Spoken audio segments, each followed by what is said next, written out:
घरी पहिल्यांदाच बनवलं आणि ते मला एकदम परफेक्ट असं जमलं. नमस्कार, जय जिजाऊ, जय शिवराय.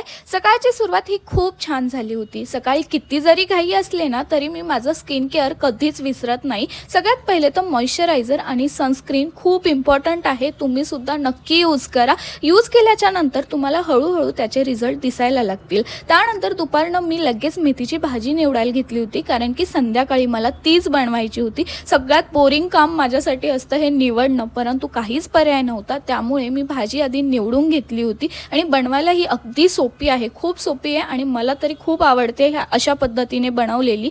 कढईमध्ये लसण टाकलं आणि मिरची टाकली बस, आणि मेथीची भाजी चवीनुसार मीठ, ह्या सगळ्या गोष्टी छान होऊ द्यायच्या. यातलं मेन इन्ग्रेडियंट आहे लसूण. त्याने भाजीला अजून छान चव येते. आणि मी बनवलं होतं पहिल्यांदाच घरी पनीर. माझ्याकडे दूध शिल्लक होतं, तर चला म्हटलं ट्राय करून बघूया कसं होतं तर. आणि ते एकदम परफेक्ट जमलं होतं. तेच पनीर मी ते फ्राय करून घेत होते. फक्त तव्यावरती तेल टाकलं आणि थोडंसं मीठ आणि लाल तिखट टाकलं होतं.